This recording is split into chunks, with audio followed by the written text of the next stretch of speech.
الحمدللہ وکفا وسلام علی عبادہ الذین اصطفیٰ اما بعد قال اللہ تبارک و تعالی اعوذ باللہ من الشیطان الرجیم بسم اللہ الرحمن الرحیم وعہدنا الی ابراہیم و اسماعیل ان طہر بیتی للطائفین والعاکفین والرکع السجود وقال اللہ تبارک و تعالی انا انزلناہ فی لیلۃ القدر وما ادراک ما لیلۃ القدر لیلۃ القدر خیر من الف شہر۔ وعن عائشہ رضی اللہ تعالی عنہ قالت اذا دخل العشر شد مئزرہ واحیا لیلہ وایقظ اہلہ۔ محترم سامعین کرام، رمضان المبارک کا آخری عشرہ آج شروع ہونے جا رہا ہے، اور آخری عشرہ کے حوالے سے جو ایک خصوصی عبادت رسول کریم صلی اللہ علیہ وسلم سے منقول ہے کہ رسول کریم صلی اللہ علیہ وسلم اس آخری عشرہ میں پابندی کے ساتھ اعتکاف فرمایا کرتے تھے۔ اسی اعتکاف کے حوالے سے کچھ چیزوں کو سمجھنے کی اور ان کے مسائل کو سمجھنے کی ہم کوشش کریں گے۔ سب سے پہلے جان لیجئے کہ اعتکاف سے مراد یہ ہے کہ انسان مسجد میں خود کو عبادت کی غرض سے روکے رکھتا ہے، اور عطا خراسانی اس کی یوں تعبیر کرتے ہیں گویا کہ انسان خود کو خدا کے سامنے رکھ دیتا ہے کہ جب تک میری مغفرت نہیں فرما دیتے میں یہاں سے نہیں ہٹوں گا۔ اور یہ اتنی اہم عبادت ہے کہ اللہ تبارک و تعالیٰ نے اپنے برگزیدہ پیغمبر جو ہیں ان کو یہ حکم دیا تھا کہ میرے گھر کو پاکیزہ کرو، صاف ستھرا کرو، طواف کرنے والوں کے لیے، رکوع کرنے والوں کے لیے، سجدہ کرنے والوں کے لیے، اور اعتکاف کرنے والوں کے لیے۔ جس طرح کہ سورہ بقرہ کی آیت نمبر 125 میں اللہ تبارک و تعالیٰ کا فرمان ہے وَعَهِدْنَا إِلَىٰ إِبْرَاهِيمَ وَإِسْمَاعِيلَ أَن طَهِّرَ بَيْتِيَ لِلطَّائِفِينَ وَالْعَاكِفِينَ وَالرُّكَّعِ السُّجُودِ کہ ہم نے ابراہیم اور اسماعیل سے اس بات کا وعدہ لیا کہ تم دونوں میرے گھر کو پاک کرو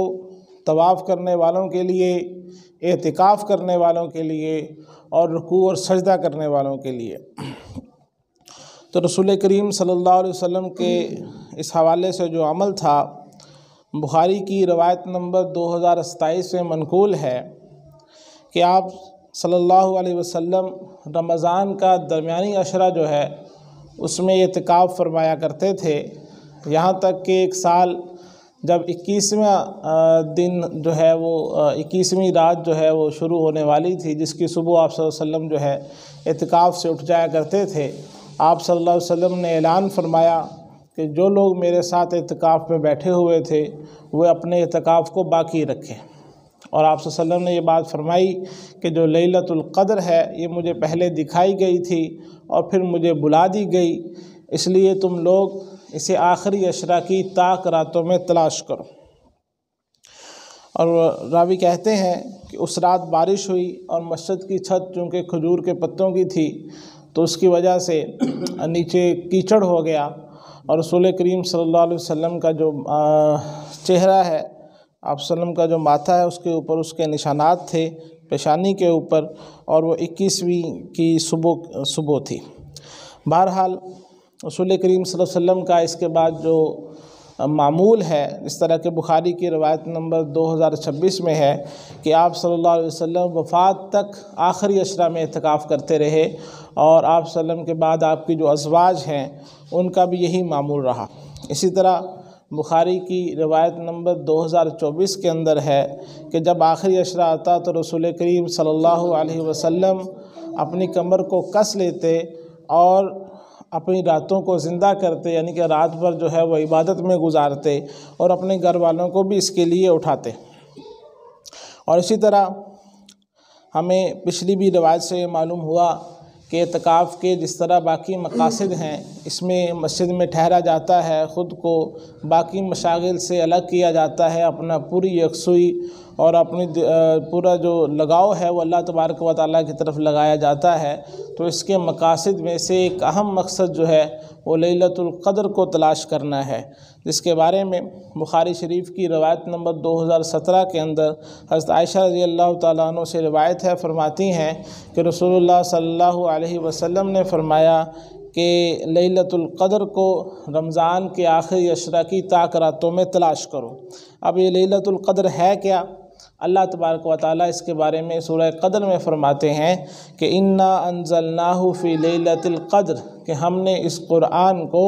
لیلۃ القدر میں اتارا ہے۔ تو یہ قرآن جو ہے وہ لیلۃ القدر میں اللہ تبارک و تعالیٰ نے اتارا، اور اس کے بعد اللہ پاک فرماتے ہیں وما ادراک ما لیلۃ القدر، آپ کو کیا معلوم کہ لیلۃ القدر کیا چیز ہے؟ لیلۃ القدر خیر من الف شہر، کہ جو لیلۃ القدر ہے وہ 1000 مہینوں سے بہتر ہے۔ اب گویا کہ جو شخص اس کو تلاش کرے گا اور اس رات میں عبادت کرے گا، گویا کہ اس نے 1000 مہینوں میں عبادت کر لی، 1000 مہینوں سے زائد عرصہ اس نے جو ہے وہ عبادت کر لی۔ اللہ تبارک و تعالیٰ فرماتے ہیں اس رات کے بارے میں کہ تنزل الملائکۃ والروح فیہا باذن ربہم، کہ اس رات میں فرشتے اور جو روح القدس ہیں، جناب جبریل ہیں، وہ اللہ کے حکم سے اترتے ہیں، من کل امر،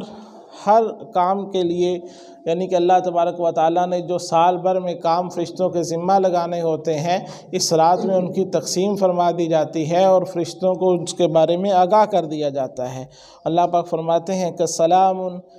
ہی حتی مطلع الفجر، کہ طلوع فجر تک جو یہ رات ہے یہ سراپا جو ہے وہ سلامتی کی ہی رات ہے۔ اسی طرح سورہ دخان کی آیت نمبر 3 سے اللہ تبارک و تعالیٰ یہ فرما رہے ہیں کہ انا انزلناہ فی لیلۃ مبارکہ، کہ ہم نے اس قرآن کو ایک برکت والی رات میں اتارا ہے، انا کنا منذرین، اور ہم اس کے ذریعے جو ہے خبردار کرنے والے ہیں، فیہا یفرق کل امر حکیم امرا من عندنا، کہ ہر حکیمانہ معاملہ جو ہے اس رات میں اس کا فیصلہ کر دیا جاتا ہے۔ اور اسی طرح اس جو رات کے اندر عبادت کی فضیلت بخاری شریف کی روایت نمبر 35 میں حضرت ابو ہریرہ رضی اللہ تعالیٰ عنہ سے منقول ہے کہ اس رات میں جو شخص قیام کرے گا، اس رات میں جو نماز پڑھے گا ایمان کے ساتھ اور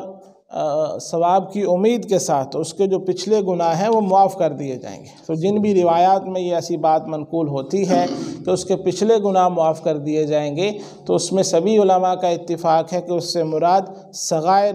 ہیں، چھوٹے جو گناہ ہیں، جو صغیرہ گناہ ہیں وہ اس سے مراد ہوتے ہیں، کیونکہ جو کبیرہ گناہ ہیں ان کے لیے شرط یہ ہے کہ اس کے اوپر توبہ کر لی جائے، اور توبہ جو ہے اس سے مراد یہ ہوتا ہے کہ انسان کو اس فعل کے کرنے پر پشیمانی ہو، اس کو اس کے کرنے پر افسوس ہو، اس کام کو وہ چھوڑ چکا ہو اور آئندہ نہ کرنے کا اس نے عزم کر رکھا ہو۔ تو کبیرہ گناہ جو ہے وہ توبہ کے بغیر معاف نہیں ہوتا، اور چھوٹے گناہ ہوتے ہیں اللہ تبارک و تعالیٰ نیک اعمال کی وجہ سے ان کو جو ہے وہ ختم فرما دیتے ہیں۔ تو یاد رکھیے کہ جب صغیرہ گناہ کہا جاتا ہے تو صغیرہ گناہ سے وہ صغیرہ گناہ مراد ہوتا ہے جس کے اوپر انسان کو اصرار نہیں ہوتا۔ اگر کوئی صغیرہ گناہ ہے لیکن انسان جو ہے اس کو اصرار کے ساتھ کرتا رہتا ہے تو وہ صغیرہ گناہ بھی کبیرہ گناہ شمار ہوتا ہے، اس کے لیے توبہ کی ضرورت ہوتی ہے۔ اب جو اعتکاف ہے اس کے بارے میں جان لیجئے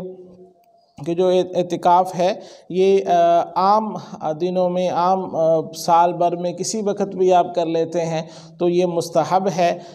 یہ نفل کے درجہ میں ہوتا ہے۔ لیکن جو اعتکاف ہم رمضان کے آخری عشرہ میں کرتے ہیں یہ مسنون اعتکاف ہے، یہ سنت مؤکدہ ہے، کیونکہ رسول کریم صلی اللہ علیہ وسلم جب مدینہ منورہ میں منتقل ہوئے اس کے بعد وفات تک رسول کریم صلی اللہ علیہ وسلم کا یہ عمل رہا کہ آپ صلی اللہ علیہ وسلم جو ہے وہ اعتکاف فرماتے رہے۔ اسی طرح ایک اعتکاف کی صورت ہوتی ہے کہ اگر کوئی شخص جو ہے وہ نظر مان لیتا ہے، وہ یہ بات کہتا ہے کہ اللہ تبارک و تعالیٰ کے لیے میرے اوپر جو ہے وہ اعتکاف لازم ہے، اس کے لیے کوئی دن مہینہ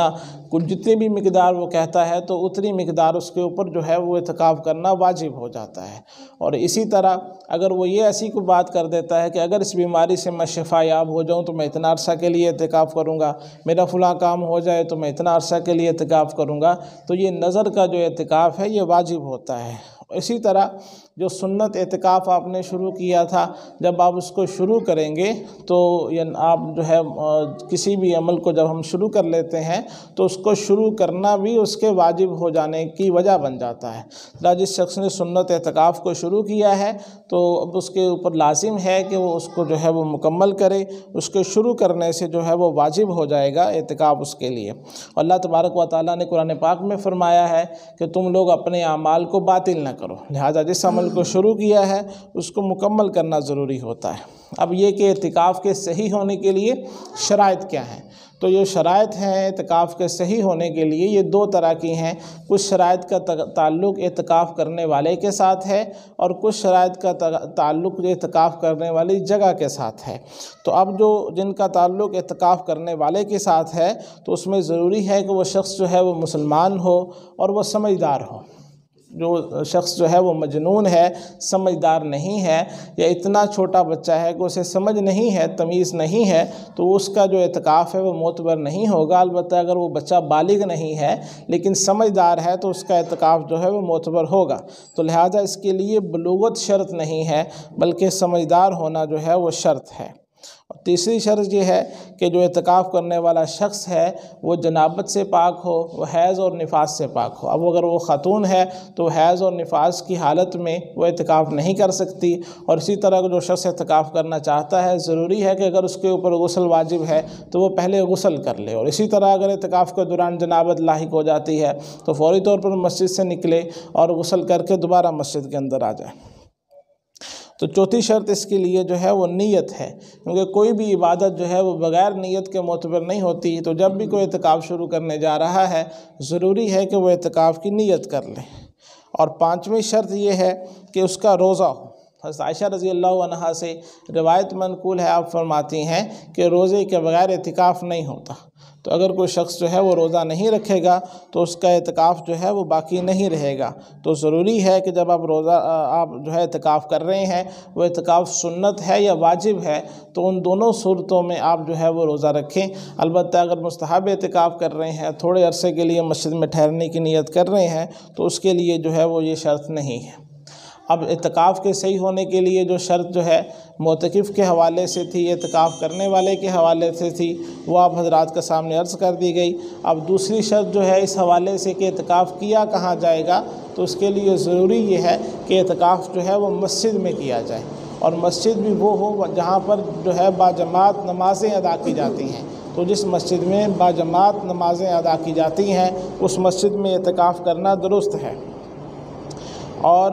جہاں تک عورتوں کا معاملہ ہے تو وہ ان کے لیے بہتر یہی ہے کہ وہ گھر کے اندر اعتکاف کریں۔ گھر میں جو ان کی نماز پڑھنے کی جگہ ہے، گھر میں جہاں پر وہ نماز پڑھتی ہیں، یا کسی جگہ کو نماز پڑھنے کے لیے خاص کر لیں اور وہاں پر وہ اعتکاف کریں۔ صحیح ابن خزیمہ کی روایت ہے، اور اس کے سارے راوی جو ہیں وہ معتبر راوی ہیں، کہ ابو حمید ساعدی کی بیوی آپ صلی اللہ علیہ وسلم کی خدمت میں حاضر ہوئیں اور انہوں نے عرض کیا کہ اللہ کے رسول میں آپ کے ساتھ نماز پڑھنا چاہتی ہوں۔ آپ صلی اللہ علیہ وسلم نے فرمایا کہ تو اپنے کمرے میں نماز پڑھے، یہ اس سے بہتر ہے کہ تو اپنے حجرے میں نماز پڑھے، اور تیرا اپنے حجرے میں نماز پڑھنا تمہارے جو ہے وہ گھر میں نماز پڑھنے سے بہتر ہے، اور تمہارا جو گھر کا صحن ہے اس میں نماز پڑھنا تمہاری جو قوم اور محلے کی مسجد ہے اس میں نماز پڑھنے سے بہتر ہے۔ تو جب عورت کے لیے اس کی جو گھر کے اندر جو نماز پڑھنا ہے، جو اس کی جگہ ہے، اس کو زیادہ اہمیت دی گئی ہے نماز کے حوالے سے، تو اعتکاف کے حوالے سے بھی ترجیح یہی ہوگی کہ خاتون جو ہے وہ گھر میں اعتکاف میں بیٹھے، نہ کہ مسجد میں۔ اب اعتکاف میں رکن کیا ہے، بنیادی طور پر کون سی چیز ہے جس کو ہم اعتکاف کہیں گے، تو وہ ہے کہ مسجد میں آپ کا ٹھہرنا۔ اب جتنا بھی اعتکاف کا سنت جو ہے وقت ہے کہ آپ جو ہے 21ویں جو رات ہے شروع ہونے سے پہلے، غروب سے پہلے مسجد میں آ جائیں گے، اور جب چاند دیکھیں گے آپ عید کا تو اس وقت وہاں سے اٹھیں گے۔ اس پورے دورانیے میں آپ مسجد میں ٹھہرے رہیں گے اور بغیر کسی ایسے عذر کے جو کہ طبی عذر ہے یا شرعی عذر ہے، مسجد سے نہیں نکلیں گے۔ طبی اور شرعی عذر سے مراد یہ ہے، اگر کسی شخص کو جو ہے بیت الخلاء جانا ہے، کسی شخص کو جو ہے وضو کرنا لازم ہے، کسی شخص کے اوپر جو ہے غسل واجب ہو گیا ہے تو غسل کرنا اس کے اوپر واجب ہے تو وہ غسل کے لیے نکل سکتا ہے۔ اور اسی طرح جس مسجد میں وہ اعتکاف بیٹھا ہے اس مسجد میں جمعہ کی نماز نہیں ہوتی تو وہ جمعہ کے لیے بھی جو ہے وہ اعتکاف کی حالت میں جمعہ کے لیے جامع مسجد میں جا سکتا ہے، لیکن اس کے لیے طریقہ یہ ہے کہ وہ صرف اتنی دیر پہلے اس جامع مسجد میں پہنچے کہ 4 رکعت اس سے پہلے سنت پڑھ سکے اور 4 یا 6 رکعت جو ہے اس کے بعد سنت پڑھے اور فوراً جو ہے اپنی مسجد میں واپس آ جائے۔ تو اور اس سارے دورانیے میں جب وہ جا رہا ہے اس مسجد سے جامع مسجد کی طرف اور واپس جا رہا ہے تو ضروری ہے کہ اس دورانیے میں وہ کسی دوسری بات کی طرف متوجہ نہ ہو، کسی جگہ پر نہ ٹھہرے۔ اگر وہ کسی جگہ پر ٹھہر گیا اور اس نے کسی دوسرے معاملے میں خود کو مشغول کر لیا تو اس شخص کا جو اعتکاف ہے وہ فاسد ہو جائے گا، اس کا جو اعتکاف ہے وہ ٹوٹ جائے گا۔ البتہ کچھ چیزیں ہیں جو اعتکاف کرنے والے کے لیے جائز ہیں۔ اگر وہ کسی بھی ضرورت کے تحت کچھ خرید و فروخت کرنا چاہتا ہے، کسی کے ساتھ کوئی لین دین کا سودا کرنا چاہتا ہے تو مسجد میں رہتے ہوئے وہ کر سکتا ہے، لیکن اس کے لیے شرط یہ ہے کہ جو اس خرید و فروخت کا سامان ہے وہ مسجد میں نہ لایا جائے، یعنی کہ مسجد میں بیچنے کا سامان رکھ کر کے بیچنا جائز نہیں ہے۔ البتہ اگر سامان مسجد میں نہیں لایا گیا تو کسی کے ساتھ آپ خرید و فروخت کی کوئی بات کر لیتے ہیں تو وہ بھی جائز ہے۔ اسی طرح جو ہے وہ آپ لباس پہنتے ہیں، خوشبو لگاتے ہیں، تیل لگاتے ہیں اور جو ہے روزہ افطار ہونے کے بعد یعنی غروب آفتاب سے لے کے طلوع فجر تک کا جو وقت ہے اس میں کھاتے پیتے رہتے ہیں، تو یہ ساری چیزیں آپ کے لیے جائز ہیں۔ اسی طرح اگر آپ مسجد میں اعتکاف میں بیٹھے ہیں اور آپ کو کسی کے ساتھ کوئی ضرورت کی بات کرنے کی ضرورت پیش آ گئی تو آپ بات بھی کر سکتے ہیں، اس سے ممانعت نہیں ہے، لیکن یاد رکھیے کہ خود کو جو ہے ایسی باتوں میں مشغول کر دینا جس کا دنیا میں کوئی فائدہ نہیں، آخرت میں کوئی فائدہ نہیں، تو ایسی باتوں میں خود کو مشغول کر دینا مناسب نہیں ہے، کیونکہ جو اعتکاف میں بیٹھا ہوا ہے وہ اللہ تبارک و تعالیٰ کے ساتھ جو ہے اپنا لگاؤ لگانے کے لیے بیٹھا ہوا ہے، وہ زیادہ سے زیادہ اعمال کرنے کے لیے بیٹھا ہوا ہے، تو اس لیے درست نہیں ہے کہ وہ بلا وجہ جو ہے وہ لا یعنی باتوں میں جو ہے وہ اپنا وقت کو ضائع کرے۔ تو اسی طرح البتہ مسجد میں جو یہ بات پوچھی جاتی ہے موبائل کے حوالے سے، اس کے استعمال کے حوالے سے، تو اس کے استعمال کے حوالے سے گزارش یہ ہے کہ موبائل کا اگر آپ کوئی ایسا استعمال کر لیتے ہیں کہ جس سے آپ بات کر لیتے ہیں، اپنا پیغام کسی تک پہنچا دیتے ہیں تو وہ جائز ہے، لیکن ضروری ہے کہ اس بات کو یقینی بنائیں کہ مسجد میں رہتے ہوئے اس کے اندر کوئی بھی ایسا اشتہار یا کوئی بھی ایسی ویڈیو یا کوئی بھی ایسی تصویر نہ آئے جو کہ جائز نہیں ہے،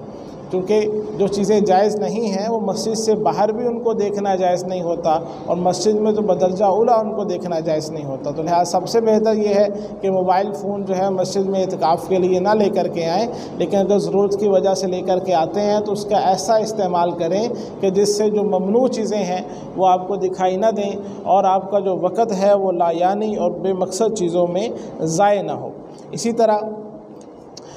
اگر کوئی شخص جو ہے اس کا اعتکاف فاسد ہو جاتا ہے، فاسد ہونے کی کئی صورتیں ہو سکتی ہیں کہ وہ مسجد سے جو ہے وہ بغیر کسی عذر شرعی یا طبی کے نکلا اور مسجد میں کے باہر ٹھہرا رہا یا کسی کے ساتھ جو ہے وضو کرنے کے بعد اس نے وہاں گپ شپ کرنا شروع کر دی، کوئی بھی ایسا عمل کیا جس کی وجہ سے اس کا اعتکاف فاسد ہو گیا، اعتکاف ٹوٹ گیا، اب وہ کیا کرے گا؟ تو اس کا حکم یہ ہے کہ وہ اس کی قضا کرے گا، اور قضا کرنے کا طریقہ یہ ہے کہ وہ 1 دن کی قضا کرے گا۔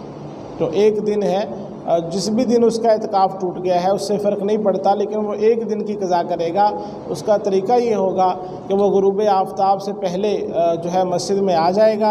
اور رات مسجد میں قیام کرے گا، صبح کو روزہ رکھے گا اور اگلے دن جو ہے غروب آفتاب کے بعد وہ نکلتا ہے تو اس کا جو اعتکاف ہے اس کی قضا ہو جائے گی۔ البتہ امام ابو یوسف رحمہ اللہ کا اس میں اختلاف ہے، ان کی رائے یہ ہے کہ اعتکاف جو ہے اس کو مکمل طور پہ کرنا چاہیے۔ تو بہرحال جہاں تک قضا کرنے کی ضروری درجہ ہے وہ تو یہ ہے کہ 1 دن کا اعتکاف قضا کر لیا جائے، اور البتہ اس میں احتیاط یہ ہے کہ آپ پورے کے پورے دن جو ہیں ان کو